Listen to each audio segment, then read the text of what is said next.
welcome back to my channel. So today I'm going to be doing a video all about the Alexander McQueen range of perfumes.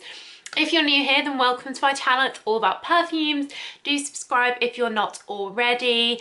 I would love to have you here. I have new perfume videos every week, and leave your requests down below in the comments. So I've literally just come back in after being at Harrods, the big department store here in London in Knightsbridge, where they sell the whole Alexander McQueen range. As always, the links to where you can buy these in America, Europe, will be down below in the comments. These are not sold everywhere, so they can be a little bit difficult to find, but I'm so lucky that I'm here in London and I could just pop down. I've been trying them all, quizzing the sales assistant, and trying them on different parts of my arms and stuff. So I am fully briefed, ready to let you guys know what they're all like. So there were a few Alexander McQueen perfumes released maybe about 10 years ago, maybe a bit longer, that were discontinued, and then more recently in the past few years they've released a range that all come in these same bottles that look the same, and then there's sort of an original group, and then I think last year, about a year ago, they released a whole bunch of different ones. So but they all look the same, but they have different colored bottles. So let's start with the Eau de Parfum. It's just called Alexander McQueen Eau de Parfum, and it's just a simple bottle with black embossing and pink liquid. And essentially this is a white floral tuberose jasmine ylang ylang perfume with a bit of pepperiness in it. I found this is an Eau de Parfum, but I found it to be quite strong. I found all of them long lasting. Like, I literally can smell so much. They all seem to be quite good quality, good for lasting, and they all smell quite classy and high-end. So the way I would describe this is like a slightly peppery, spicy tuberose ylang ylang. So definitely someone who wants a white floral, but that spiciness I think makes this a little bit modern rather than being overwhelmingly tuberose. You can then get this in a Parfum version, which comes with the cool signature Alexander McQueen sort of feathers around the fully black bottle. This has the same ingredients, so it is the same fragrance. It's obviously just more concentrated and stronger, and this really is a strong one. So if you like your strong perfumes, then you would be fine, in my opinion, with the Eau de Parfum, because it is such good quality. But if you really just want to have like a massive tuberose party, then go for the Parfum. They then released an Eau Blanche version of the Eau de Parfum. So this has those same main notes of tuberose, jasmine, ylang ylang, but rather than a pepperiness and a spiciness, there's just a gentle woody muskiness to it. So it lets the tuberose ylang ylang come through even more, I think. And I found this to be more subtle, more perhaps daytime or spring, or if you like the tuberose but you don't like the idea of the spicy or pepperiness, then the Eau Blanche version is definitely a bit lighter, simpler tuberose. So now we go on to the group of 8, which come in all the different coloured bottles. Now I think my favourite in this range is the Luminous Orchid. So this is orchidy and it has vanilla in, but you really don't get that much vanilla. I sprayed this right here because I thought it was my favourite, right on the pulse point, and at first I really just got orchid. Now an hour or so later, the vanilla is coming through, but it smells very classy. It reminds me a bit of J'adore, just with the more vanilla-y versions of J'adore. It also has tonka bean in and a bit of coffee. I have to say, I can't smell the coffee. I can smell the tonka bean though, and I think tonka bean and vanilla I always love because it makes it so warm and comforting. This is one of the less intense ones in the range. You would need a couple of sprays of this, I think, to get a good projection, but it is lasting quite well, but it's definitely not as heavy as most of the other ones, which is probably why I liked it. And it doesn't have any of those spicy or aromatic notes in it. It is just a pretty orchid, and it doesn't, I know it sounds silly, but it isn't sweet. I know just because it has vanilla in, you would think it was going to be sweet, but it's not like a sweet vanilla. It's like a, I don't know, like when you get those vanilla extracts for cooking and you smell that, it doesn't really smell sweet, does it? It just smells like vanilla. That's what this is like. So I really like this. I think it's very classy. I can imagine a very classy feminine lady wearing this. Another one which I liked was Celtic Rose. Now this was a very, very, very simple rose fragrance. I think it has a little bit of pepper in that I didn't really get. It literally just smelled like rose water to me. So if you're looking for a good rose, because sometimes rose perfumes don't last that long, and something that literally does smell like pure rose water, nothing else really mixed in, then this is a nice option, and of course comes in the nice pink bottle. The blue one, Everlasting Dream, I found really interesting.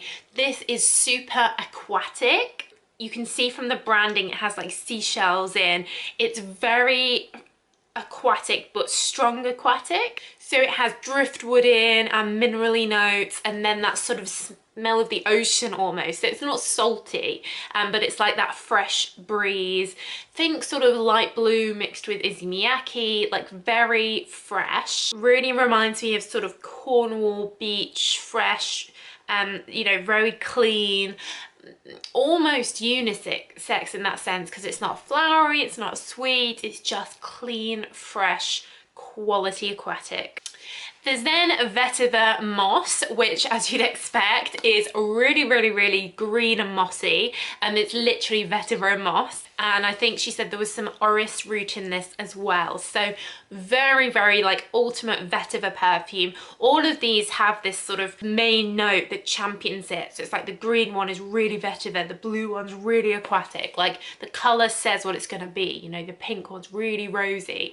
So this is for vetiver mossy fans who love that sort of green woodland feeling. Next, Amber Garden. Now I think this was the strongest in my opinion, in the range the heaviest. This of course has amber in, but then it basically has all your kind of spicy notes. You've got incense, cardamom, cinnamon, nutmeg, so super, super spicy, Arabian vibes, really incensey, really heavy. So if you're looking for something that's just like bang, heavy, incense, amber, deep, then this is a way to get something that's really gonna last. And this one I found is really strong on my skin. Next we have Dark Papayas. Now this, as you'd expect, has papayas leaf scent in it. It's also got a woody cassis, and it kind of is almost like a tart smell, like a tart fruit. Or maybe the word is bitter, bitter green, bitter leaves. So this kind of feels like a not as intense version of like amber wood, but much more subtle, bitter, green. It's so hard to describe. But the one thing I've found with this is this has not been that good for lasting. It's quite subtle, it's more subtle, so it's got a bit of pepperiness to it, but it's that bitter greenness. So I guess it would be quite refreshing if you like that sort of bitter green as a refreshing note, but it hasn't lasted as long as the others. Next is Sacred Osmanthus. Now this of course has osmanthus in. It also has leather and tea leaves, so quite a warm osmanthus. Again, very unusual, very different. Can't really think of anything like this. It does pack quite a punch, so it's not a particularly weak perfume at all.